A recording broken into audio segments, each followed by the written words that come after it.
So let's talk a little bit about timing and habits and sequencing, because I do think that it's an important lever that you can pull on for building habits.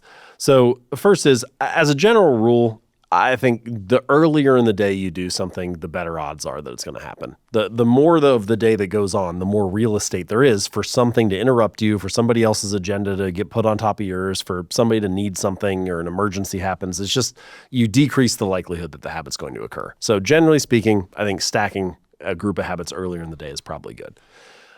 Having said that, there are 24 hours in everybody's day, but each hour is under different levels of control for you. So I think the question is not like, do you have enough time? The question is, which of your hours are within your control, or which of your hours can you shape better than others? Some hours are a lot more in your control than others. Like if you have somebody who doesn't have kids, then meditating at 7 a.m. might be a great time to do it.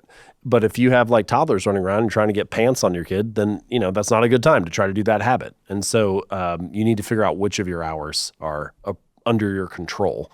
And then there's also circadian rhythm stuff and trying to time things up, especially physical things like working out or whatever. Like, sure, so we can try to do some optimization there if you have the control over that hour. But the other thing that I think that is important to ask is, which of my habits are upstream from other good things happening? So for me, I know that probably if I was going to pick the big pillars of what really makes a good day for me, do I get a workout in? Do I read? It really doesn't even have to be long. It could just be 5 minutes, but do I do any reading? And then do I write one sentence? Those are kind of my like measures. Now, of course, for me, the hardest part is choosing what to write. Once I actually pick what I'm writing about, then it's easy for me to get going further. So I know that there's a lot more that comes after that one sentence. But those are kind of the big professional ones that I'm like, if I do those three, I usually have a pretty good day. The reading and the writing are easier for me after I work out. So the workout is kind of the linchpin one. Why do you think that is? Is it that you dispel a certain amount of nervous energy? I think some of it is just the post-workout high. I kind of have that clarity, an hour or two after I work out. So that I think that helps. I think some of it is also, I like to work out, or not early in the morning, but in the morning. And I don't know, it just like gets me going for the day. It like changes my state. Mm-hmm. I feel more energized after that. What time do you wake up and what time do you tend to work out? Not that people should map exactly to this, but I'm just curious. Yeah, good caveat.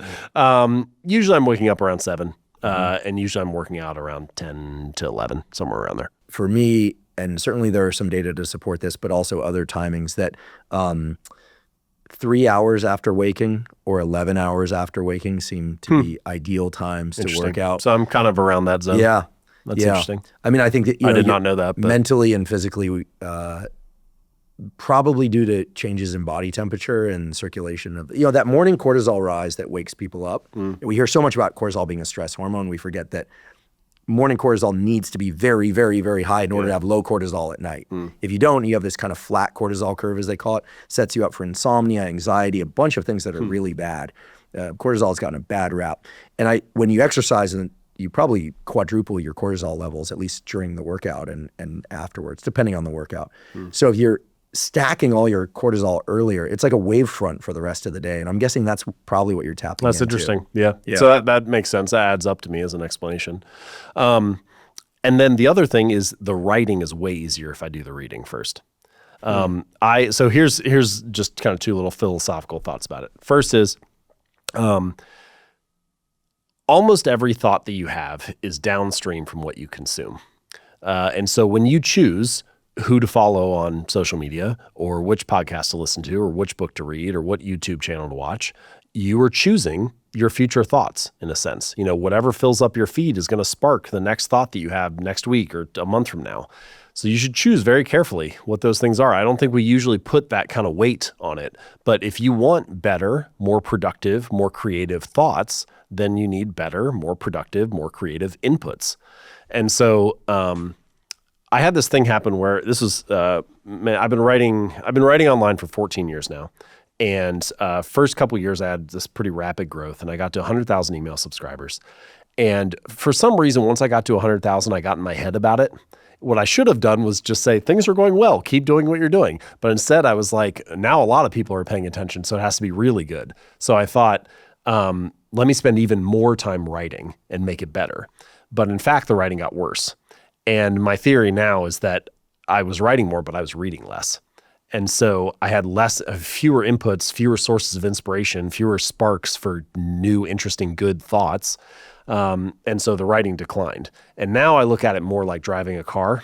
You know, you have to take the car to the gas station and fill it up with gas. That's like reading.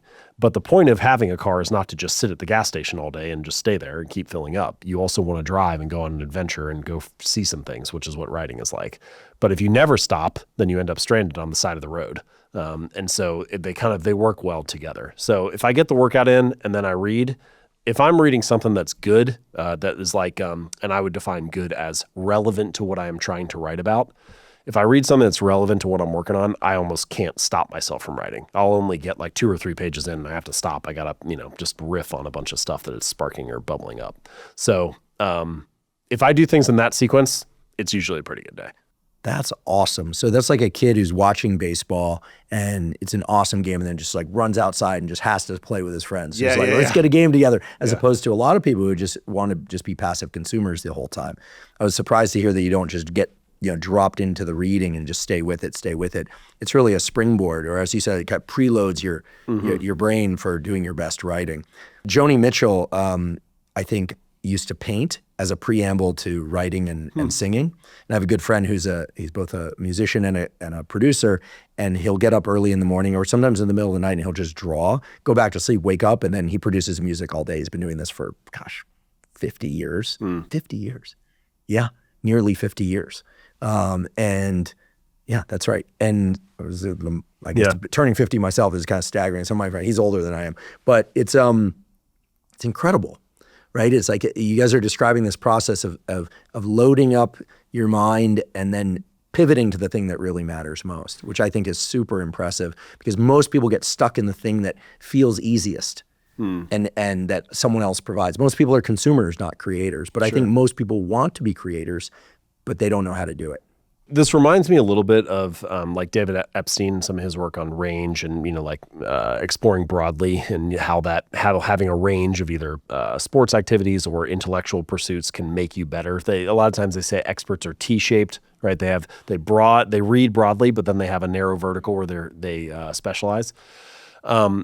And the big takeaway that people have from this a lot is that it's the top of the T that really matters. I need to read more widely. I need to look, around the world and expose myself to lots of things.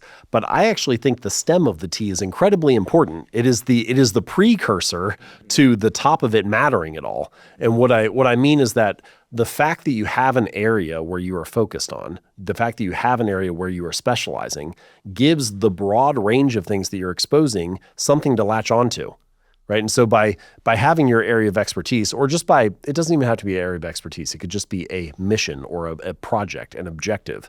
So for me, the objective is the next thing that I'm writing. And then as I explore broadly and listen to podcasts and read books and look at things, that's always sitting in the back of my mind. And so it's always there ready. It's like an antenna waiting for a signal. And then as I read widely, well, that project that I have, it's forcing me to pick up on different stuff. And I start pulling that and I start connecting it. I feel like creativity is very rarely is it actually an original thought. Mostly what it is the synthesis of two things that had not been previously connected. And so by having your project or your area of expertise, you have something you're focused on, and then you read widely and you look for interesting things that can connect to it. And so that's what I'm doing the whole time. I'm reading and then I'm like, oh, this would apply to that. And I just can't help myself to start to write about the connection or write about the overlap between those things.